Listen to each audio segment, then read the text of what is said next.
Welcome to Security with Spirits. I'm your host, Jason, and I'm joined at the bar by Ben, Jonathan, and Tony.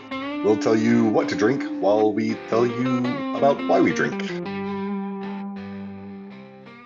Well, hello, everybody. Welcome to the episode. It's been a while, but we're back in the studio. Today, I am having... So, I like a lot of bourbons. I like to sample bourbons. I like to do a bunch of stuff like that, but I also... I like Buffalo Trace. I just like Buffalo Trace. It's a nice, easy... It's like the Coca-Cola for bourbons. are we going for a sponsorship here? I'm trying. Well, me sitting here in my Nikes and my We'll never bow to corporate sponsorship. just working on my Mac, trying to, we can try. But yeah, so I like Buffalo Trace. It is very, very difficult to get Buffalo Trace. I hear it's problems everywhere, but especially problems here in Southern Florida. Last week was my birthday week. Wife went out to pick up some groceries and stuff, and I asked her, I was like, just grab a bottle of bourbon. I just want something, just get something nice. Lady's choice, go for it. And she's like, what's your default, or what's your fallback? And I was like, well, if they got Buffalo Trace, get it. But if they don't, just pick up like a Bullet bourbon or a Maker's Mark or something like that. It'll be fine. And she came back and she was like, I couldn't find Bullet or Maker's Mark. I was like, really? She's like, yeah, well, I stopped looking after I realized that they had Buffalo Trace in stock for $20 a bottle. I was like, yeah. She's like, I bought them out, so please help me empty my trunk. She's a keeper.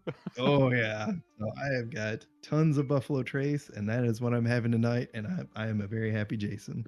Ben, what do you have? I've got some sheep dip with ginger ale. Wanted something a little, I don't know, the refreshingness of ginger ale with my beverage, so I poured a couple fingers of sheep dip and and a glass with some ice, and then topped it off with ginger ale, and it's very good. It's doing exactly what I wanted. What are you drinking, Jonathan? Well, first off, compliments to you. That sounds amazing. And Jason, Buffalo Trace always for the win. It's like you said, Coca-Cola of bourbon. Coca-Cola. So I had the opportunity to visit the whiskey making wonderful country of Ireland, and I tried to snag and bring back anything I could that I could only get there. So tonight and I hate to say, I'm kind of finishing off this bottle of Jameson Crested. They rebranded it what used to be called Crested 10 and redone it, and it's really hard to get over here unless you're willing to pay out the nose to an online seller. But got like this maple butter taste to it right at the get-go. It's not your normal Jameson. It's just very wonderful. It's you can tell they put it in like a sherry cask. You can get that kind of at the end, but it's awesome. And I really just hate that I'm at the end of the bottle now. But Tony, what do you have? Well, first off, I'm going to say that even your normal Jameson is no slouch. So, any kind of improvements on that's going to be good. And it also sounds like we're going to be drinking Buffalo Trace for a while. We have plenty. But save it for me, because tonight I'm just drinking a hot tea with lemon and honey, because I've got whatever crud has been going around. So if I sound extra raspy, that's the reason. I'm just sipping on some hot tea, which was also my nickname in college. All right. Sorry, it was mid-drink there. All right. Well, tonight we're going to be talking about the funnel hot potato ticket game. So whenever something comes in, you got app crashing, or server crashing, app breaking, whatever, and you get that ticket hot potato.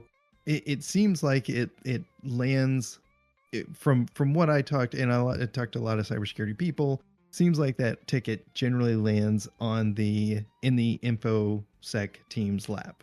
I've also talked to some other teams, and we'll debate about it further on. That tend to disagree. They say that they get all the tickets, but we do see a lot of tickets over in infosec. So let's dissect that a little bit and see why we think that happens. Well, I'll jump in here right quick. It's because the apps we manage get blamed. Is it the AV? Is it the EDR? Is it the firewall? Is it the email security system? All of those, like, it must be that. I need full unfettered access. I don't need AV solutions on my device. So I feel like a lot always gets pointed to that with no real evidence. So we end up having to do basic troubleshooting, which is sad to say, not just a cybersecurity skill. Basic troubleshooting kind of falls into everybody within IT. Now you said without evidence, and I'm gonna disagree with you there. I have seen this time and time again. There's definitely evidence. 20 years ago, somebody misconfigured permissions on something, and an app stopped working, and that's all the evidence they need. It's a security issue. If it happened then, decades ago, it's definitely the first thing you should check for every time now, right? Yeah, I like to try to think of IT. I'm trying to think of it a little bit as a what's the word I'm looking at? Like a metaphor is like a restaurant or whatever. So you have your dev team that makes the food. You have your apps team that delivers the food out to the customer. Then you got your service desk that picks up the plates and takes them back to the kitchen. You got your EUD team that, the first in support that kind of scrapes the plates and then puts them in the dishwasher. That's where your technology team exists. They wash the dishes. Well, the security team's the one that's like holding the plates up on dowel rods, riding a unicycle, trying to keep everything from falling apart. And I think a lot of it comes down to like how those plates get stacked on, because it's not like a big thing, a big part of what I do in my day to day is a lot of cleanup, if that makes sense. Like you find something, like to use Tony's example, where someone misconfigured permissions on the entire company's file share. Well, discovering that and cleaning it up and making sure that nothing breaks when it's corrected seems to fall in the domain of the security team, because they're the ones watching it and they're the ones that discover it and they're the ones that do the auditing. That's to notice, like, oh wow, someone can actually get the CEO's email, something like that. So that's kind of how I think of it. Like the security team is keeping those dishes from falling in on themselves while running a unicycle. So you're kind of the he who smelt it dealt it, and they gotta. But well, like decades could go by before anyone finds a permission issue, right? Right. And like, if no one's looking, how are they ever going to find it? It's either someone is going to find it that you do not want to find it, or the people that you want to find it are going to find it in your security team.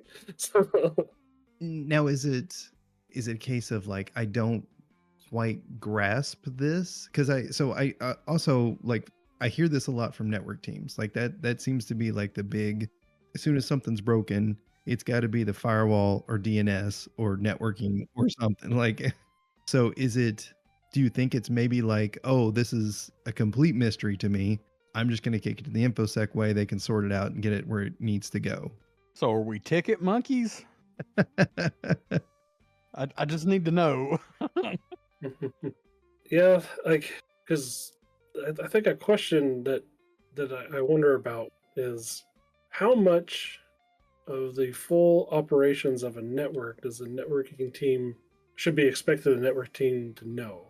Like, is it a networking team's job to know what network address translation is, or is it their job to know what DNS is, what is DHCP, and so that is where that is an area that I am curious to dissect, because I find that a lot of tickets, if you're receiving a lot of tickets from your network team, it's because of that lack of understanding of those systems. But to be a security professional, you kind of have to understand all those systems and how everything interacts. And so, where the Dewey Decimal System of tickets. It's like, this is what this should be, kind of thing. And yeah, I was gonna chat about that too. Is like that I know that curiosity that really drives a lot of cybersecurity professionals leads them to, yeah, they may just be trying like a simple, like an attack that they found online or something like that. But to do so, they have to, prop up a server, or they have to get, an SMB share going. They have to do like all these different things. So they tend to be like a really good information security professional, and really honestly, like any good IT professional should have those well-rounded skills. So maybe it's that, maybe it's the fact that there is so much knowledge invested into the information security field. Maybe they see that as like, well, they'll figure it out. If anyone would know, that group would know. I wonder if that's going to change with time, because I know when I was coming up through IT, like security wasn't its own thing, so I came up as a generalist and worked in different departments. Whereas now you can pretty much graduate and go straight into cybersecurity, right? So you're not going to have that broad foundation like us older folks have, huh? The evolving field of information technology. And there goes that. I know I've caught. Go ahead. Oh, sorry. I was going to say, and there goes that whole demographic of listeners. I know, like I've caught flack in online messaging boards and different things like that, and subreddits where people's like, I want to get into. I'm studying cybersecurity and I'm going to graduate soon, and this is where could I get a job? I'm like, well, it sounds like you need to start out in help desk and work your way up. And just people would tear apart what I would say. And I'm like, but you want that experience, that knowledge, that understanding of systems, network, operating systems. I mean, every bit of it. You don't have to be like a full expert in it, but you need to have a good understanding of how that interacts and what that leads to down the line on how an attack path may happen, or if you're just trying to protect different systems and know how they interact. I do think the first foray into working security or cybersecurity in an organization, I feel like there's like two paths, and one of them is through identity and access management, and the other one I think is through networking. I think largely because people think security, they immediately think about the outside getting in, and that's usually under a networking team's purview. And then the other is like, well, they need access to this. Okay, well, how do we make sure that they have access to that and nothing else in that? And how do we organize access and things like that? The internal pieces of it, like vulnerabilities and managing patching and things like that. That's, I guess you could probably say like a server type team could be another path into that but only in like a much smaller capacity, I think, than networking or like an identity and access management type thing. Yeah, I think you're right. I think and not to diminish any IT field, like they're all very important, but yeah, to lead up into that well-rounded infosec person, like identity and access management or networking would be really really quick entry into a full-blown infosec person. Definitely. The latest lame idea brought to you by, this is how we did it at the last place. Well, one of the things we always did at the last place was enable MFA. Let's say security with spirits. We always enable MFA, and you should too. Yeah. So we've got a lot of knowledge. So infosec team has a lot of knowledge.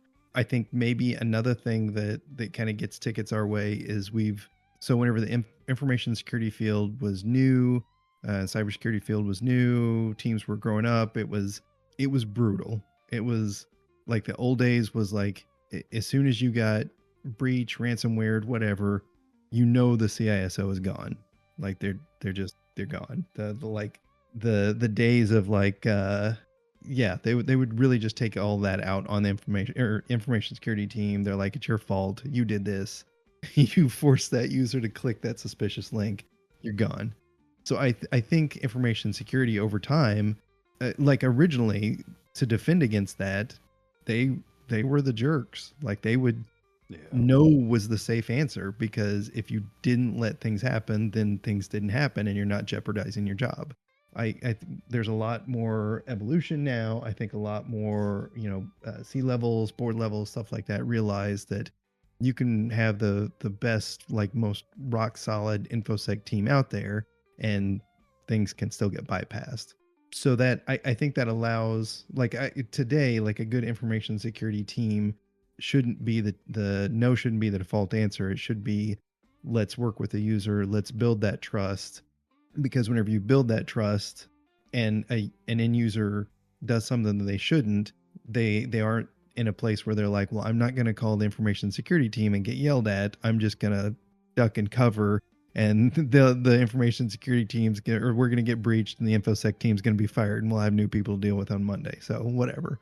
So nowadays, I think it's, once you build that trust, they're like, I've clicked a link, and they call out and they're like, I need help. I trust you that you're going to fix this for me, or at least, reduce the damages as much as possible. And I think becoming the a kinder, softer, gentler information security team, maybe that's another reason why a lot of things naturally flow that way. Not saying that other teams are bitter or anything, but there is that trust there that we're here to help. So maybe that is leading to a lot more tickets being sent our way, because they're the knowledgeable team and they're here to help. So here you go, help away. What are you guys' thoughts? No, I loved how you put that, the softer, gentler. Because I think I know all of us agree that we want to have that mindset of support rather than tearing someone apart. There's no sense in that. It doesn't make anything better. I do want people to trust me and come back to me. That way I'm here to support them.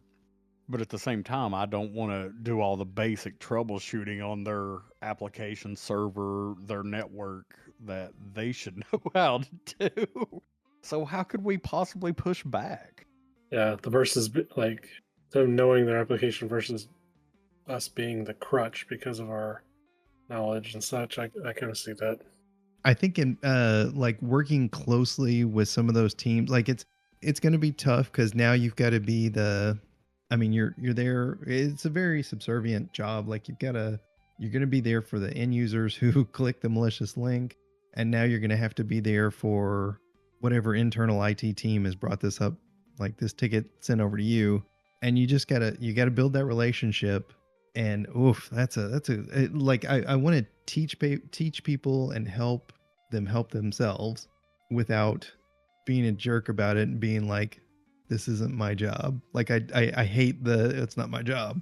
So yeah, it's a good point. Like how do we coach around that? How do we help others and help ourselves? Coach, I love that you chose that word. And I feel like that is important. I think every instance is going to be a little bit different. It depends on the person, and just giving them a little bit of guidance and pointing, not necessarily pass the buck, but maybe point them in the right direction. Hey, have you checked logs? Have you reached out to the vendor and had them check for error messages? I always know, like, when you push out an update for an AV, you swap to a new AV system. There's always these little hiccups that you can have, and it's like, okay, your app may be broken, but is that from something you've done, the vendor's done, or is it actually the AV blocking it? Because I don't see any alerts, and I can pull logs and look, and I don't see anything. But have you checked logs? Because there's a reason that all these applications generate logs. You hit something there that I want to tap into real quick, and it's something that Oh, you tap into it. and it's something that I've been struggling with for years. And for me, so I'll give my answer beforehand. It depends on the situation. So the question is, because you mentioned changing to a new, endpoint protection solution or whatever. In a situation like that, where you're doing a change, do you alert people because now it gives them an excuse? I see where you're going. Or do you just make the change, let the people on your team know who will be impacted, like who will be directly impacted, let everybody internally know, but don't announce it widely? I think I was gonna say, I think the right answer is you got to let everybody know, even if they're going to use it as an excuse, because the moment you don't tell them, or they discover a change, or they discover it is a real issue, the trust that you have with that person is going to be severely damaged, which is going to probably infect the organization as well. And suddenly you're the sneaky IT guy that tries to pull one over on people. Well, not only that, but now it's not only are they going to contact security every time anything breaks, they're going to contact you specifically first because there was that one time. Yeah, I don't. I think you're asking for trouble without a good change process. I think you're asking for trouble. So what I'm hearing is don't change. That's an option too. I had a very wise person one time tell me, and this person may or not have been my own son. So we were trying to, like, somebody was trying to get hold of him for something, and he's like, well, how am I supposed to know this? And I was like, didn't you read your email? And he's like, I've never opened my email. It's like, you've worked here for a year and you've never opened your email? He's like, you can't get fished if you don't open your email. That little tap in the head. Yep. I was like, well, you're not wrong. However, I love it. so you really good points there. I think, yeah, there is a game you kind of play if you choose not to. I think there's some instances where it's like, this is a minor change. This is let's say you update an exception list and you add a .cpk file extension or something like that. I think that would be I think that's something that you can maybe hold on to. However, the second, you have to be on it. So if there's you have to be the person who's watching the service center chat, watching the tickets, and you have to suspect that anything that happens could potentially be broken because of the change that you made. Because you're right, if it gets out that you haven't told anybody and you made the change that broke something, yeah, your credibility is gone. And you're right. People are gonna it's gonna be like, the batteries in my mouse have stopped working. It's obviously something you did. So what kind of, did we already cover this? What would we do? What kind of boundaries would we set? What do you guys recommend to kind of prevent some of those tickets from hitting us? Ooh, good question. I mean, we talked about kind of, working with the end user or working with the person who sent the ticket over, kind of educating them. I guess beyond that, at what point do you, I don't know, stop helping that user? Or is documentation your shield? Do you hit them with according to KB number or whatever? Duck and cover. But without sounding like a jerk. That's the Yeah, that's a good question. I personally don't know. I think it's come to tune in next week where we have no more answers. Yeah. yeah, I don't know how you can account for, because it's just so broad, right? It requires good vetting on your organization to make sure that they're bringing in good people. It requires which you have no control over. Right. It requires the right kind of people that whenever they come in, that they are, they have that learning mindset. They're not afraid to do their own research. Yeah. What about and this one's going to be more difficult to do because it's if they're doing their job effectively, they're not sending tickets directly to you. But what about praise and some accolades for people who are leaving us alone? Not like that. What about well, who's that? Ticket templates? What if you had some standard troubleshooting questions that were just right there in somebody's face every time they opened a new ticket to start out? That's a great idea. Yeah, a good ticket management system. Is that what you're thinking? Something that would bring up common.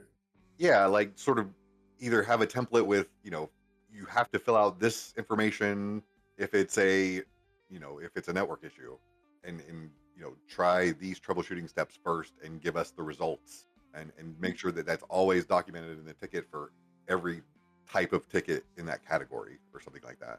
Yeah, one thing I like, I don't know, should I say a company name on here? I guess I should. I like Palo Alto's ticketing system, and I imagine other people do it too, but that's one I've worked with pretty recently that springs to mind. You have to put in all this information, you describe what the issue is, then it automatically searches a KB and brings up a list of articles that has the documentation, and their documentation is very good. So yeah, that's a interesting way to approach it for sure. Is have your ticket management system try to help them before before they get too far, because sometimes you can just answer your question right then and there. Yeah, because I've seen that in other systems where it's like, oh, we've seen this topic in our forum, or we have this related KB or knowledge article. And they try to kind of redirect you towards that before, like when you're putting in the details, the description of your ticket. Yeah. Yeah, and I don't know if that would, and I've definitely seen that before. I don't know if that would work with it. It's not really effective with most end users. Like it's going to catch maybe 10%. I think I'm being generous of Yeah. users who they'll start putting in their problem and it pops up, but it should catch the majority of your service center, EUD, or whoever that's putting in the ticket for the end user. Yeah, and that was where I was thinking it would help, like with other teams passing tickets as opposed to end users. Like end users are just gonna put it, yeah, Throw a ticket in and go to lunch. yeah. They I don't. It's I think it's unfair to put some of the expectation for a lot of the issues that they could have on them to necessarily troubleshoot.